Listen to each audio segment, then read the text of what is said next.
Hey guys, how's everybody doing today? Sintorace here with another review, and today I'm going to be giving you my full overview, my full review of Terra Formars anime. Now, this is an anime about the NASA space program, and they come together with this idea that if we send moss and cockroaches to Mars to help make it sustainable for human life, it would be a cost-effective plan, and it would work within a certain amount of time, giving them ample time to prepare, to get a manned ship out there, and everything else. It works, the plan is stable, it's sent there, and the first manned ship to Mars actually gets there. It's a 6-person crew, and they're there pretty much just on a scouting mission, see what's going on, see how much, where the water levels are, if it's breathable to a certain extent, where people can live comfortably, etc., etc., trying to terraform, basically. And they get there, and there are these giant mutant cockroaches on their dick, basically just beating the shit out of them. They're like Arnold Schwarzenegger from his prime back in like the 70s and 80s,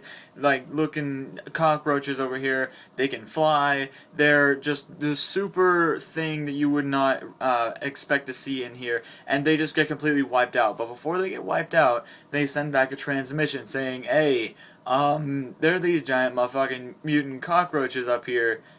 We need some help." So that's where Bugs 1 is sent. Bugs 1 was basically just their way of responding to the cockroach threat. They're like, alright, so there are these mutant cockroaches, so, yeah, they have no effect against weapons, apparently, so we need some biological weapon that can actually destroy them. So let's look at insects, let's look at what they can do, look at what they have to fight against the cockroaches, and select basically people who are going to go to Mars with these things inside of them. They get this bug surgery, and it's a very low success rate. I think about 10%, 10-20% is the success rate for it of you actually surviving it. But if you survive it, you'll be sent to Mars, where you probably won't survive anyways. But back on topic, they do this, only using bugs and, I think insects is what it was at first. Only using insects, they go there, they go to Mars, and they basically get wiped out too. So here we go with Bugs 2. They now have a whole lot of stuff, not just insects, but bugs, arachnids, all sorts of stuff going on in here, and they are trying to basically exterminate the cockroaches on Mars. It's a horror, there's lots of blood, there's lots of gore, it's a good time. If you aren't, too into that, you can look up the uncensored, the censored version of the anime, and you can watch that version, because that version is, basically, if something is super bloody on the screen in the censored version, like 90% of the screen will be cut black so you won't see it, or maybe some of the sounds are changed a bit so you won't hear all the crunching sounds, but you hear something sort of similar, or on that regard, I believe. So I did watch episode 1 censored, and it made me so mad. Like, when I watch an anime, I don't want to see censorship, okay? When I watch a show, I don't want to see censorship. I'm watching a horror show for a reason. Like, if I went to the movies to watch Freddy Krueger, if I wanted to see one of the Freddy movies, and I went there and all I heard was him laughing, and then his censored face, and then his claws, and then more black screen censorship, it would be pretty boring. It'd be like watching a dude laugh, show his weapon, laugh again, show his weapon, show a person that's about to die, skip to the next person that's about to die, etc. And it would just keep going like that, and it would be just an extremely boring movie. No one would want to see that. That's the same with anime and manga, that's the same with cartoons, etc., etc. Anything that you watch for a specific purpose, you're not looking for it to be censored, especially if you're watching it specifically to be terrified, or because it's a horror, sci-fi, CNN, action, whatever. You want to see this stuff. This is what you want. There is the uncensored version and the censored version, so for those of you who aren't too sure, maybe I'm not ready for the uncensored, maybe it's too gory for me, you can go switch to the to the censored version just for that. Now, the plot of it's just absolutely an interesting plot. It's one of the more original plots that I've heard of throughout the year, to be honest. And I'm actually gonna have to say that this anime actually rivals the second season. of Psycho-Pass, because it was just beautifully written. The scenery is just so nice. You get these beautiful interactions with the characters and a lot of character development, and you get attached to these characters really fast.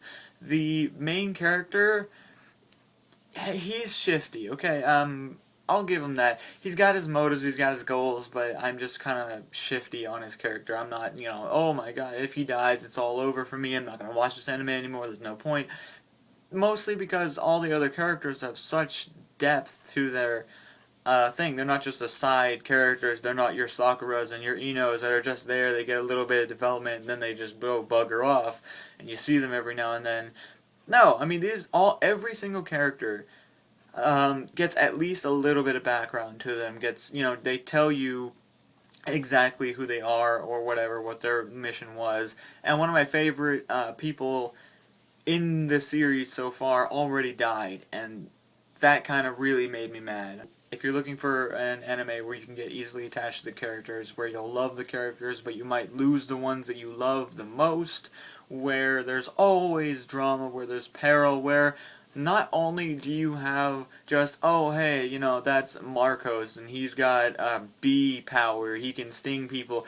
No, it'll literally give you this amazing looking backstory with this kind of overlay. It's just really cool, and it'll have this amazing voiceover on it too. It'll just give you all this description about the insect or bug or whatever that he is. If he was a bee, it would say this specific type of bee, it named the bee, and then it'd give you what it does, what it did in its day, where it was found on the world, what it did at that time, how it works, how its stinger works, etc., etc., what its strength is. It'll tell you everything about it, but it'll do it in the most amazing way possible. All in all, I'm going to have to give the series a 10 out of 10. The sound effects are amazing. The voiceover guy is just absolutely great. The backstories, one of the backstories kind of gets a little too much, I would say, into the backstory, and it's a sort of, just a whatever backstory. It's sort of, he's got an interesting one, but it's not one that just keeps you hooked. There's one that keeps you hooked, and then there's this one that kind of is wishy-washy. You're watching it because it's interesting, because the voiceovers are nice, because you want to see how the story and this guy's backstory, played out, why he's here. But you're kind of just on if it would skip this backstory from, part this to this part, or just give us these specific parts, I would have been okay with that. But all in all, 10 out of 10. The sound effects amazing. The way it looks amazing. The story development, the characters developing, it's all just amazingly coming together. And the background stories that you get is just all thrown in so fast. I wish it would have gotten the second season at the very least. And I was actually hoping that it would be 24 episodes, but unfortunately it was only 13. I mean, what are we going to do about it? Maybe if we get enough people to watch it, they'll make a second season. That's all I can really hope for. Thank you guys for watching. I hope you did enjoy my video. Please give a like, a comment, a subscribe. What do you think of Terra Formars? Do you like it? Do you not like it? Was it too bloody for you? Was it too intense? Did you maybe not get attached to the characters like I did? Or were you just, I don't know about this anime, so maybe I'll just look up a video and see what other people's thoughts on it are, just get a general consensus going so I know what I can, prepare myself for. Why are you, watching this series? Did you love it? Leave me your thoughts in the comments. I'll see you guys later. Be sure to like, comment, subscribe. Sintorace out.